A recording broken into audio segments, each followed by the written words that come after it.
Hello everyone, welcome to spark up classes. हम compartment exams की preparation कर रहे थे और इस प्रिपरेशन में हमने बहुत सारी चीजें देख ली हैं। हमने चैप्टर नंबर 2 पूरी तरह से कंप्लीट कर लिया है। अब हम चैप्टर नंबर 3 पे आ गए हैं, जो कि है ह्यूमन रिप्रोडक्शन। ठीक है, ह्यूमन रिप्रोडक्शन का ये फर्स्ट टॉपिक मैं आपके साथ डिस्कस करने वाली हूँ। ये चैप्टर भी बहुत जल्दी हम खत्म कर लेंगे। मेरा टारगेट रहेगा कि मैं जून तक आपका पूरा सिलेबस खत्म करवा दूँ। ठीक है, तो आप मेरे साथ बने रहो। मैं आपका सिलेबस अच्छी तरह से खत्म करवा दूंगी शॉर्ट में, और जो भी इंपॉर्टेंट टॉपिक्स हैं वही सिर्फ मैं डिस्कस कर रही हूँ। क्लियर? आपको अगर एक्स्ट्रा पढ़ना है तो आप साथ साथ में एनसीईआरटी पढ़ते रह सकते हो। इसके अलावा आपको कुछ भी पढ़ने की जरूरत नहीं है। ठीक है, मेरा लेक्चर्स देखो, और भी एक्स्ट्रा करना है तो एनसीईआरटी पढ़ लो। और साथ साथ मेरी 2 प्लेलिस्ट भी आपको देखनी है बायोटेक्नोलॉजी की। मैं बार बार आपको कहती हूँ, बायोटेक्नोलॉजिकल एप्लीकेशंस और प्रिंसिपल एंड प्रोसेसेस, ये दोनों प्लेलिस्ट भी आप देख डालो, क्योंकि उसको शॉर्ट में पढ़ाया जाना बेहद मुश्किल है। ठीक है, शॉर्ट में उसको पढ़ाया ही नहीं जा सकता, अगर सही तौर पे बोलूं तो। 1-2 टॉपिक मैं उसका शॉर्ट में बना दूंगी, पर पूरा चैप्टर शॉर्ट में बनाना पॉसिबल नहीं है बेटा। तो आपके पास अभी टाइम है, साथ साथ में वो 2 प्लेलिस्ट भी आप कवर कर दो। बाकी सारी चीजें मैं कवर करा दूंगी। ओके, चलो देखते हैं। आते हैं male and female reproductive system पे। ठीक है, एक्चुअल में सबसे पहले मैंने आपको बताया था इंपॉर्टेंट टॉपिक्स, जब मैं जिक्र कर रही थी तो मैंने आपको बताया था कि फर्स्टली हमको ह्यूमन रिप्रोडक्शन में male and female reproductive system detail में पढ़ना होगा, और इसका डायग्राम भी इंपॉर्टेंट है। आप लोग मुझसे पूछते हैं ना डायग्राम कौन कौन से इंपॉर्टेंट है, तो इसका डायग्राम इंपॉर्टेंट है जो मैं आज बताने वाली हूँ और जो मैं कल बताऊंगी। 2 चीज का डायग्राम आपको इस चैप्टर में इंपॉर्टेंट है, आपको याद रखना है। ठीक है, तो without any further delay let's start. देखो, मेल रिप्रोडक्टिव सिस्टम आज हम पढ़ेंगे, कल हम पढ़ेंगे फीमेल रिप्रोडक्टिव सिस्टम। अगर मैं आज ही एक वीडियो बना पाई तो अच्छी बात है, अदरवाइज कल पढ़ेंगे। ओके, देखो, मेल रिप्रोडक्टिव सिस्टम में आपको कुछ चीजें ध्यान रखनी है। पहले मैं वो चीजें बताऊंगी, उसके बाद मैं आपको डायग्राम कवर कराऊंगी। मेल रिप्रोडक्टिव सिस्टम का मकसद होता है कि क्या बनाना, स्पर्म बनाना। ठीक है, इसका मकसद क्या है? स्पर्म बनाना, इसीलिए आपका मेल रिप्रोडक्टिव सिस्टम बना है। स्पर्म बनाना एंड इसको फीमेल तक पहुंचाना। ठीक है, इसका काम क्या होता है? स्पर्म बनाना और फीमेल तक पहुंचाना। राइट, मैं बस समझा रही हूँ इसलिए मैं हिंदी में लिख रही हूँ, पहुंचाना। तो मेल रिप्रोडक्टिव सिस्टम का यही काम होता है। अब स्पर्म बनाएगा कौन? मेल रिप्रोडक्टिव सिस्टम में कोई तो पार्ट होना चाहिए जो स्पर्म बनाए। तो स्पर्म बनाने वाला पार्ट होता है आपका testis. Please note down, testis. Testis क्या होता है? स्पर्म बनाता है। और फीमेल तक पहुंचाता कौन है? पीनिस। पीनिस वो ऑर्गन है जिससे स्पर्म फीमेल के रिप्रोडक्टिव सिस्टम तक पहुंचता है। क्लियर? बनाएगा आपका टेस्टिस और पहुंचाएगा पीनिस।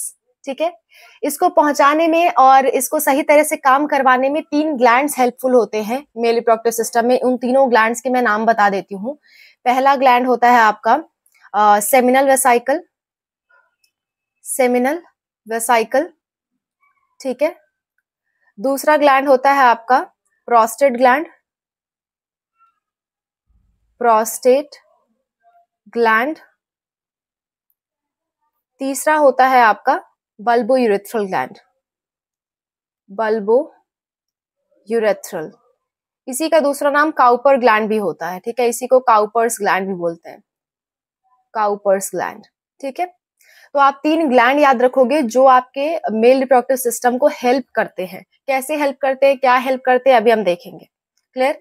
तो आपको अभी के लिए मैंने क्या बताया कि स्पर्म बनाने के लिए ही आपका मेल रिप्रोडक्टिव सिस्टम बना है, बनाने और उसे फीमेल तक पहुंचाने के लिए। बनाने का काम करता है टेस्टिस, फीमेल तक पहुंचाने का काम करता है पेनिस। ठीक है, स्पर्म अकेले नहीं जाता है, अकेले पेनिस से बाहर नहीं आता है, अकेले फीमेल की बॉडी तक नहीं जाएगा। उसको कुछ लिक्विड चाहिए जिसमें वो घुल करके जाता है। वो लिक्विड कौन सिक्रेट करेंगे? वो लिक्विड आपके सेमिनल वेसाइकल और प्रोस्टेट ग्लैंड रिलीज करते हैं। स्पर्म जिसमें मिल करके जिस लिक्विड में घुला हुआ होता है, और उस लिक्विड के हेल्प से ही जा पाता है फीमेल के रिप्रोडक्टिव सिस्टम तक। ठीक है, तो वो लिक्विड आपका कौन बनाता है? Seminal vesicle and prostate gland. ठीक है, इन दोनों के सिक्रेशन को हम सेमाइनल फ्लूइड भी कह देते हैं, और ज्यादातर सेमिनल वेसाइकल रिलीज करता है, इसलिए इसको सेमाइनल फ्लूइड कह देते हैं।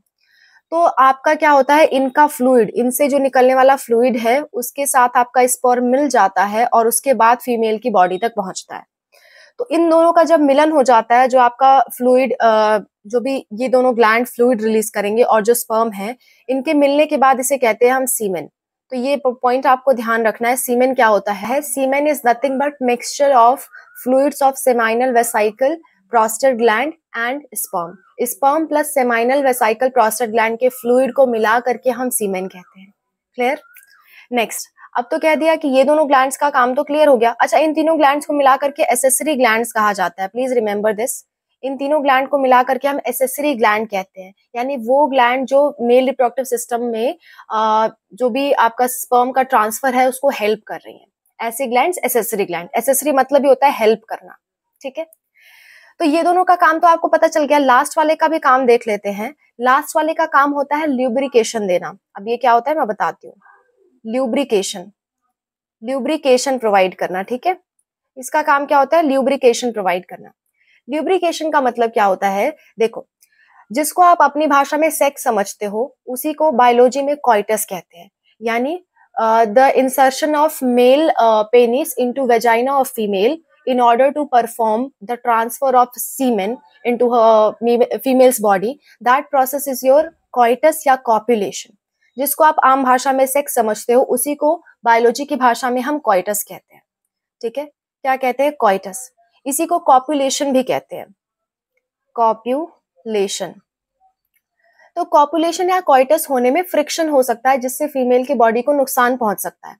इसीलिए नेचर ने क्या किया है? बल्बो यूरेथ्रल ग्लैंड बनाया है मेल में, जिसकी वजह से पेनिस क्या हो जाए? लुब्रिकेट हो जाए, यानी कि वो एक तरह से ऑयलिंग हो जाए उसकी, ताकि आसानी से फीमेल के वेजाइना में वो ग्लाइड कर सके, आसानी से जा सके, ज्यादा प्रॉब्लम ना हो।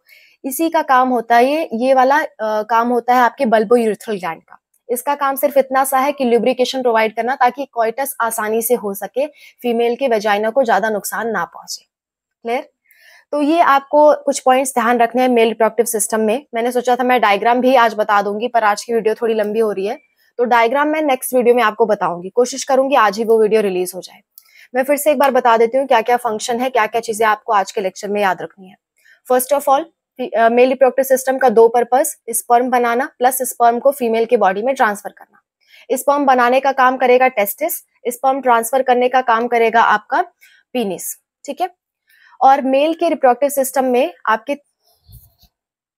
सॉरी मुझे ये चेक करना पड़ता है कि ये ऑन है कि नहीं ऑन है।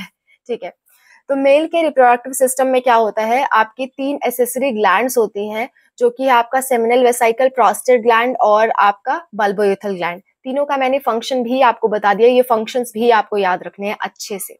ठीक है, इतनी बातें आपको मेल रिप्रोडक्टिव सिस्टम में याद रखनी है। मिलते हैं नेक्स्ट वीडियो में, जब हम मेल रिप्रोडक्टिव सिस्टम का डायग्राम बनाने जाएंगे। ठीक है, मैंने सोचा था मैं एक ही वीडियो में कवर करूंगी, पर कोई बात नहीं, एक और वीडियो इसका देख लेंगे मेल रिप्रोडक्टिव सिस्टम के डायग्राम का रिलेटेड। इतना चीजें आप पढ़ के आओगे तभी आपको डायग्राम समझ में आएगा। Okay, wish you all the best. मिलते हैं नेक्स्ट वीडियो में।